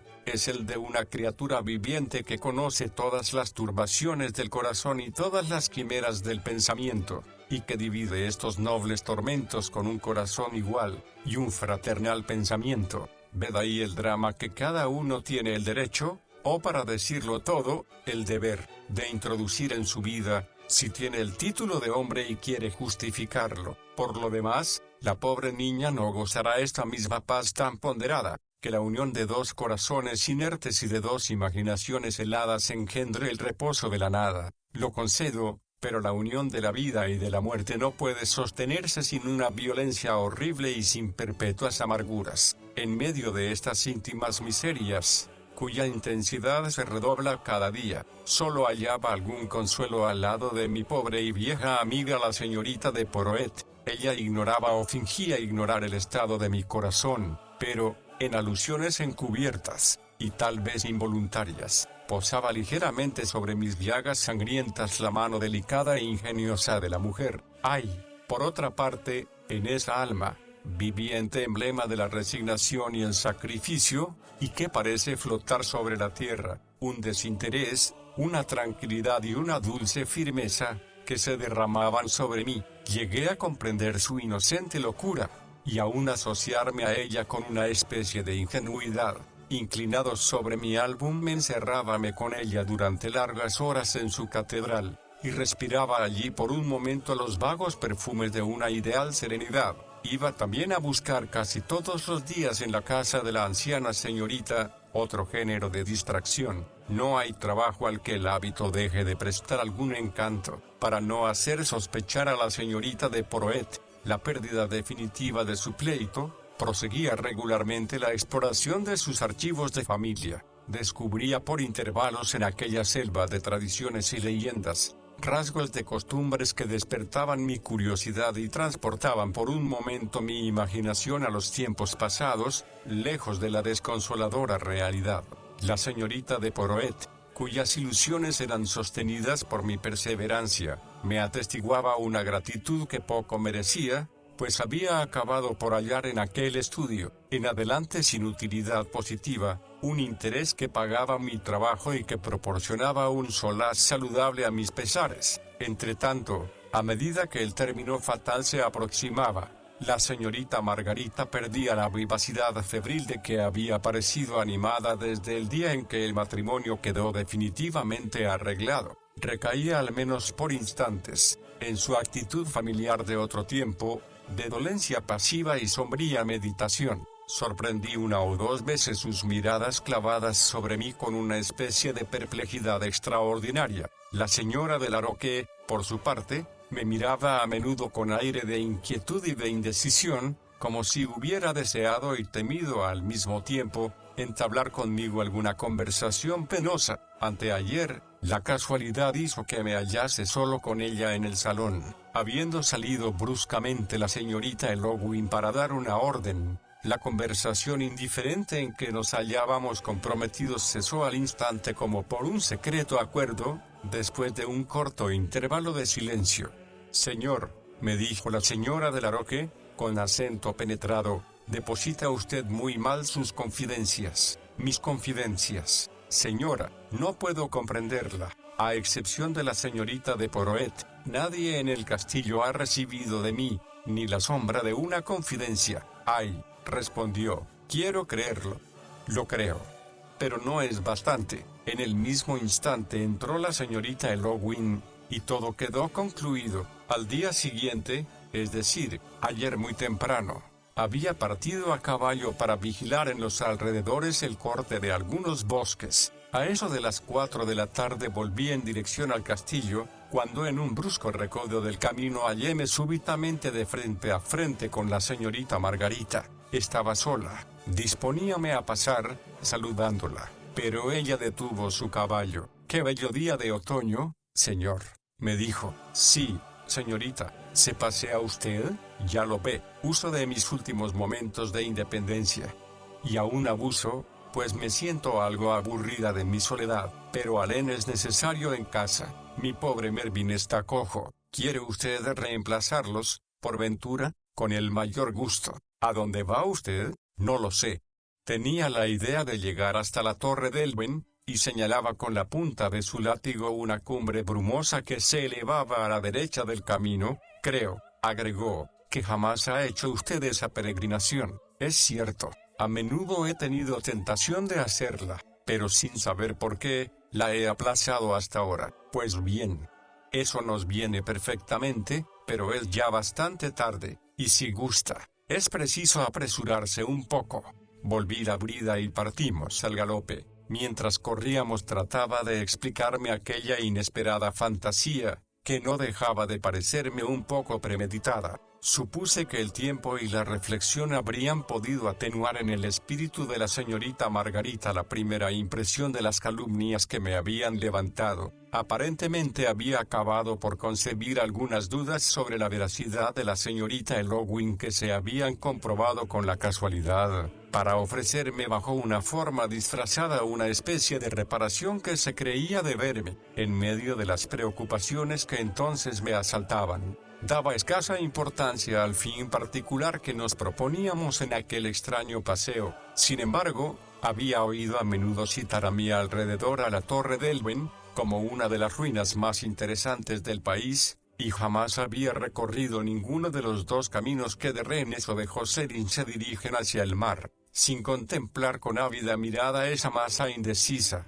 que se ve sobresalir en medio de los lejanos cereales como una enorme piedra levantada, pero el tiempo y la ocasión me habían faltado. La aldea de Elven que atravesamos, aflojando un poco nuestra carrera, da una idea verdaderamente pasmosa de lo que podría ser una villa de la Edad Media. La forma de las casas, bajas y sombrías, no ha cambiado desde hace 5 siglos. ¿Cree uno soñar, cuando uno mira por esos anchos huecos ovalados y sin marco, que ocupan el lugar de ventanas, aquellos grupos de mujeres de salvaje mirada y traje escultural, que en la sombra hilan su copo conversando en voz baja y en lengua desconocida? Parece que aquellos parduzcos espectros acaban de dejar sus losas funerarias, para ejecutar entre sí alguna escena de otras edades, cuyo único testigo viviente somos nosotros. Esto causa una especie de opresión. La poca vida que a nuestro alrededor se manifiesta en la única calle de la villa, presenta el mismo carácter de extrañeza y de arcaísmo fielmente conservado de un mundo desvanecido. A poca distancia de Elwen, tomamos un camino extraviado que nos condujo a la cumbre de una árida colina. Desde allí percibimos distintamente, aunque a mucha distancia, el coloso feudal, dominando frente a nosotros en una altura poblada de árboles. El erial en que nos hallábamos, bajaba por una escarpada pendiente hacia unas praderas pantanosas guarnecidas por una espesa selva. Descendimos por la parte contraria y nos hallamos muy luego internados en los bosques. Seguimos entonces una estrecha calzada, cuyo empedrado desunido y escabroso ha debido resonar bajo el pie errado de nuestros caballos. Desde largo tiempo había dejado de ver la torre del Ven, cuya posición ni aún podía conjeturar, cuando se apareció repentinamente entre el follaje, levantándose a 2 pasos de nosotros, con la prontitud de una aparición. Esta torre no está arruinada, conserva hoy toda su altura primitiva, que pasa de 100 pies, y las hiladas regulares de granito que componen el magnífico aparato octogonal, le dan el aspecto de un trozo formidable cortado ayer, por el más puro cincel. Nada más imponente, más orgulloso ni más sombrío que este viejo torreón, impasible en medio de los tiempos, y aislado en la espesura de los bosques. Árboles de gigantesca altura han brotado en los profundos fosos que lo rodean, y su cima alcanza apenas a los huecos de las ventanas más bajas. Esta vegetación gigantesca, en que se pierde confusamente la base del edificio, acaba de darle un color de fantástico misterio. En esta soledad, en medio de las selvas, a la faz de aquella masa de extraña arquitectura que surge repentinamente, imposible es no pensar en esas torres encantadas donde algunas bellas princesas duermen un sueño secular. Hasta este día, me dijo la señorita Margarita, a quien yo trataba de comunicar mis impresiones, ahí tiene usted todo lo que conozco de ella, pero si le interesa despertar a la princesa, podemos entrar. Por lo que he averiguado, hay siempre en estos alrededores un pastor o pastora, que tiene la llave. Atemos nuestros caballos y pongámonos en su busca, usted del pastor y yo de la pastora. Los caballos fueron encerrados en un pequeño cercado vecino a las ruinas, y la señorita Margarita y yo nos separamos un momento para hacer una especie de batida en los alrededores. Tuvimos el pesar de no hallar ni al pastor ni a la pastora. Nuestro deseo de visitar el interior de la torre creció entonces naturalmente con el atractivo del fruto prohibido, y pasamos a la aventura un puente echado sobre los fosos. Con viva satisfacción nuestra, la maciza puerta de la torre no estaba cerrada, solo tuvimos que empujarla para penetrar en un reducido vestíbulo, obscuro, obstruido por las ruinas y que podía en otro tiempo haber servido de cuerpo de guardia. De allí pasamos a una vasta sala casi circular, cuya chimenea conserva aún sobre su escudo las armas de las cruzadas. Una ancha ventana abierta a nuestro frente y atravesada por la cruz simbólica, netamente cortada en la piedra, iluminaba la región interior de aquel recinto, en tanto que la mirada se perdía en la sombra incierta de las altas bóvedas casi hundidas. Al ruido de nuestros pasos, voló de esta obscuridad una multitud de pájaros invisibles y sacudieron sobre nuestras cabezas el polvo de los siglos. Subiendo sobre los bancos de granito que se hallan dispuestos a uno y otro lado de la pared en forma de gradas, pudimos desde el alféizar de la ventana echar una ojeada al exterior sobre la profundidad de los fosos y partes arruinadas de la fortaleza, pero habíamos notado desde nuestra entrada las primeras gradas de una escalera practicada en el espesor de la muralla, y sentíamos una prisa infantil por llevar adelante nuestros descubrimientos. Emprendimos la ascensión. Yo abrí la marcha y la señorita Margarita me siguió valientemente, entendiéndose, como podía, con sus largos vestidos. De lo alto de la plataforma, el panorama es inmenso y delicioso. Las suaves tintas del crepúsculo sombreaban en ese mismo instante el océano de follaje medio dorado por el otoño, los sombríos pantanos, los verdes prados y los horizontes de entrecruzadas pendientes que se mezclaban y sucedían bajo nuestros ojos hasta la más lejana extremidad. En presencia de este paisaje grandioso, triste con acento agudo e infinito, sentíamos la paz de la soledad, el silencio de la noche y la melancolía de los tiempos pasados, descender a la vez como un encanto poderoso sobre nuestros espíritus y nuestros corazones. Esa hora de contemplación común, de emociones divididas, de profunda y pura voluptuosidad era, sin duda, la última que me fuera dado vivir a su lado, y me extasiaba con una violencia de sensibilidad casi dolorosa. Por lo que hace a Margarita, no sé lo que pasaba. Habíase sentado sobre el borde del parapeto, miraba a lo lejos y callaba.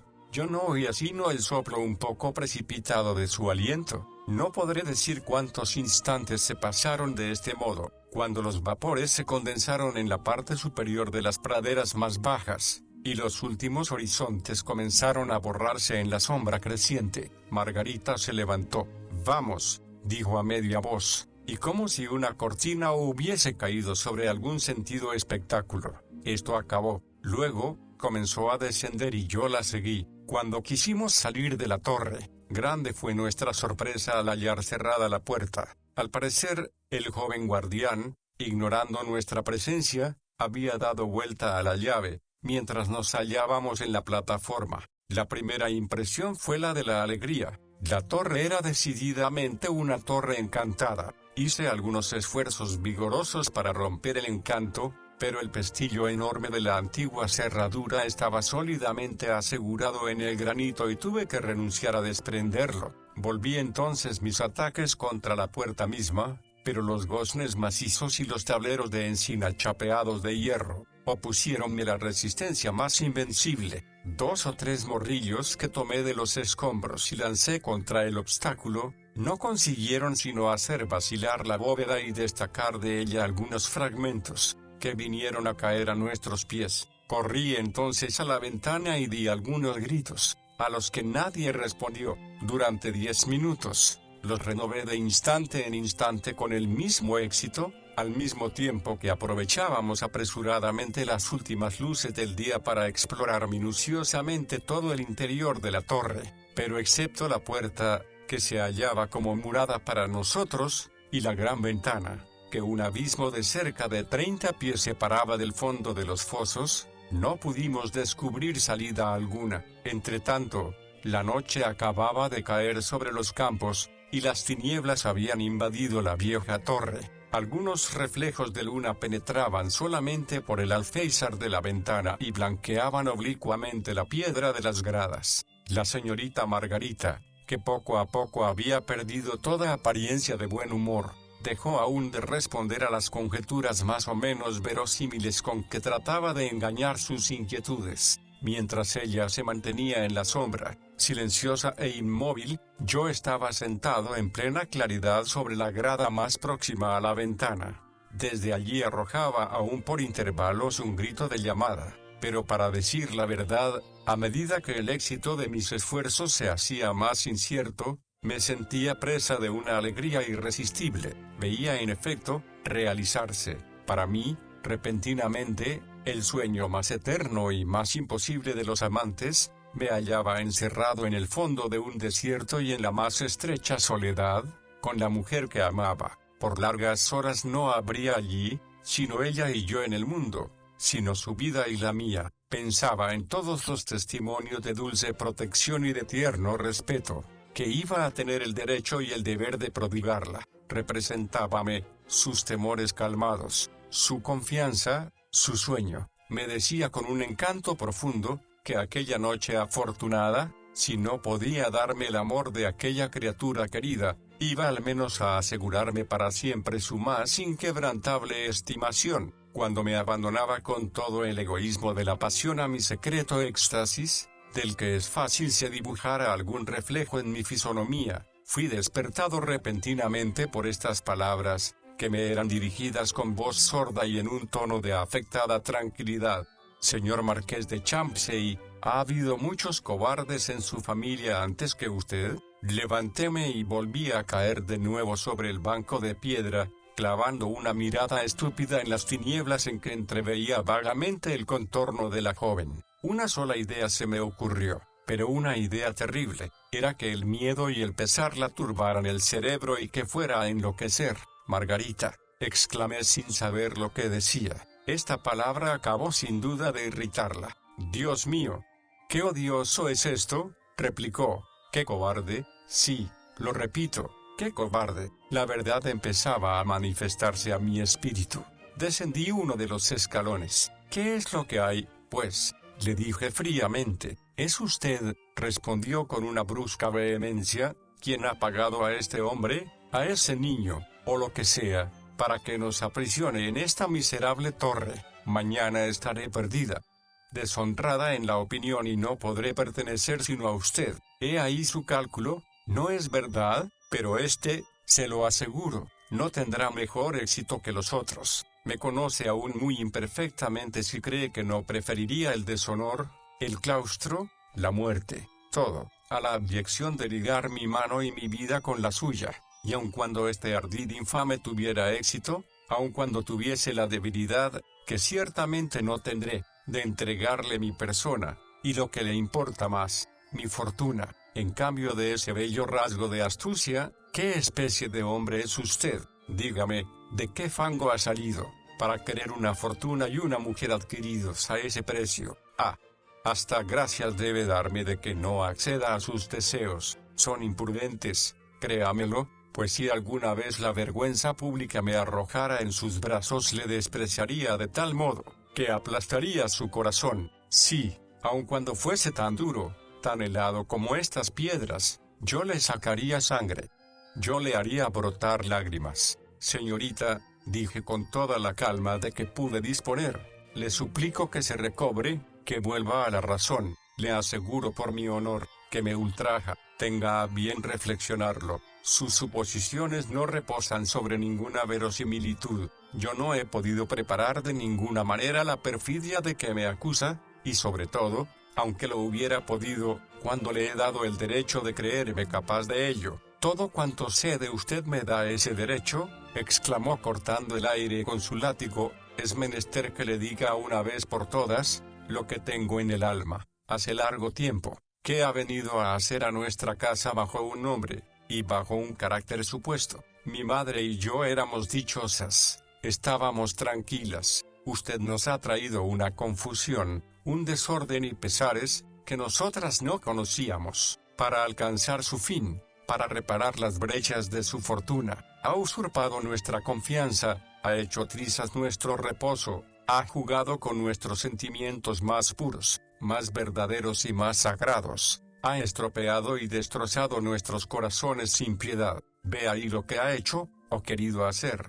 Poco importa. Pues bien, debo decir que estoy profundamente cansada y herida de todo esto, se lo aseguro, y cuando en este momento acaba de ofrecerme en prenda, su honor de gentilhombre, que le ha permitido hacer tantas cosas indignas, tengo sin duda el derecho de no creer en él, y no creo. Yo estaba fuera de mí. Tomé sus dos manos en un transporte de violencia que la dominó. Margarita, pobre hija mía, escúcheme, la amo, es cierto, y jamás amor más ferviente, más desinteresado, ni más santo, ardió en el corazón de un hombre, pero usted también me ama, desgraciada. Y sin embargo, me mata, habla de corazón triturado y destrozado. ¿Y qué hace usted con el mío? ¿Él le pertenece? Yo se lo abandono, pero en cuanto a mi honor, lo guardo.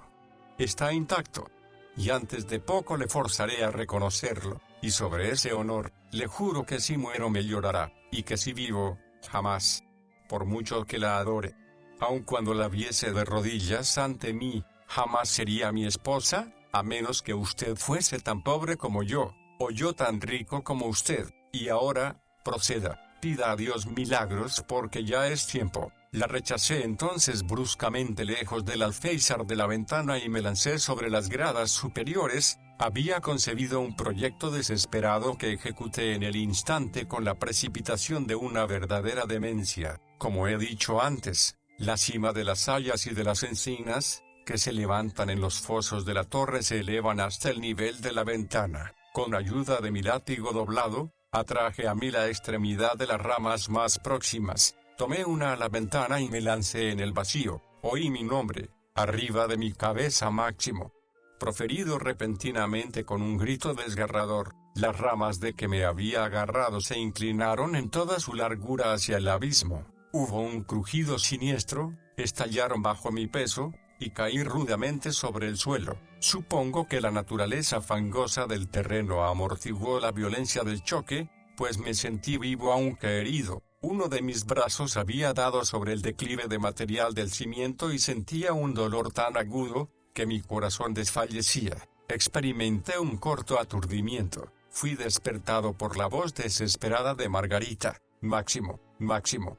Por favor, por piedad, en nombre de Dios, hábleme, perdóneme. Me levanté y la vi en el hueco de la ventana, en medio de una aureola de pálida luz, con la cabeza desnuda, los cabellos caídos, la mano crispada sobre el travesaño de la cruz, y los ojos ardientemente fijos sobre el sombrío precipicio. No tema nada, le dije, no me he hecho mal alguno, tenga solamente paciencia por 1 o 2 horas. Deme el tiempo de ir hasta el castillo, es lo más seguro, esté cierta que guardaré el secreto, y salvaré su honor, como acabo de salvar el mío. Salí penosamente de los fosos y fui a tomar mi caballo, servíme de mi pañuelo para suspender y fijar mi brazo izquierdo, que me era enteramente inútil y me hacía sufrir mucho. Gracias a la claridad de la noche hallé fácilmente el camino. 1 hora después llegaba al castillo. Se me dijo que el doctor Desmarest estaba en el salón.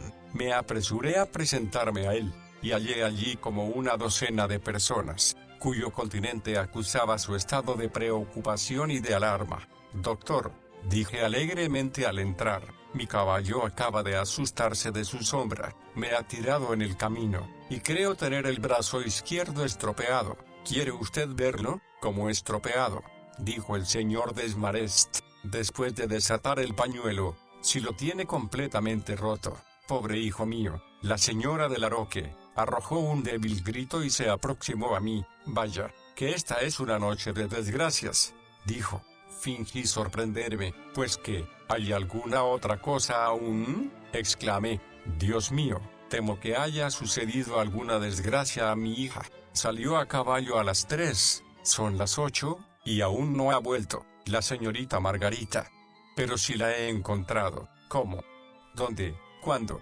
Perdón, señor, pero es la angustia de una madre. La he encontrado en el camino, a eso de las 5, nos hemos cruzado. Ella me dijo que pensaba llegar hasta la Torre del Ben. A la Torre del Ben. Se habrá extraviado en los bosques. Es preciso ir a buscarla prontamente, que se den las órdenes. El señor de Bevallan pidió en el momento caballos. Yo afecté al principio querer reunirme a la cabalgata, pero la señora de Laroque y el doctor me lo prohibieron enérgicamente, y me dejé persuadir sin trabajo de que me era necesario tomar mi lecho, del que a la verdad tenía gran necesidad. El señor Desmarest, después de haberme hecho una primera cura, montó en carruaje con la señora de Laroque, que iba a esperar en la villa de Elben el resultado de las pesquisas que el señor de Bevallan debía dirigir en las inmediaciones de la torre.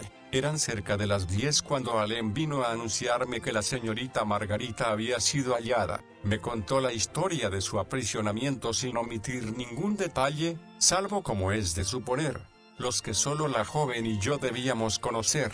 La aventura me fue muy pronto confirmada por el doctor, enseguida por la señora de Laroque, en persona, que vinieron sucesivamente a visitarme, y tuve la satisfacción de comprender que no se tenía sospecha alguna de la verdad. He pasado toda la noche renovando con la más fatigosa perseverancia, y en medio de las más extravagantes complicaciones del sueño y de la fiebre, mi peligroso salto desde lo alto de la ventana del torreón. No podía sosegarme. A cada instante, la sensación del vacío me subía a la garganta, y me despertaba sobresaltado. En fin, llegó el día y me calmé. A las 8, vi entrar a la señorita de Poroet, que se instaló a mi cabecera, con su tejido en la mano. Ella ha hecho los honores de mi cuarto a los visitantes, que se han sucedido todo el día. La señora de Laroque fue la primera que vino después de mi vieja amiga. Cuando me apretaba con una presión prolongada la mano que le tendí, vi deslizarse 2 lágrimas sobre sus mejillas. Habría recibido las confidencias de su hija. La señorita de Poroet me ha hecho saber que el anciano señor Laroque se halla en cama desde ayer. Ha tenido un ligero ataque de parálisis. Hoy ha perdido el habla y su estado da serias inquietudes. Se ha resuelto apresurar el matrimonio. El señor Laubepin ha sido llamado de París. Se le espera mañana y el contrato será firmado al día siguiente bajo su dirección. Esta noche he podido estar de pie algunas horas, pero si he de creer al señor Desmarest, he hecho muy mal en escribir con mi fiebre, y soy un solemne bestia.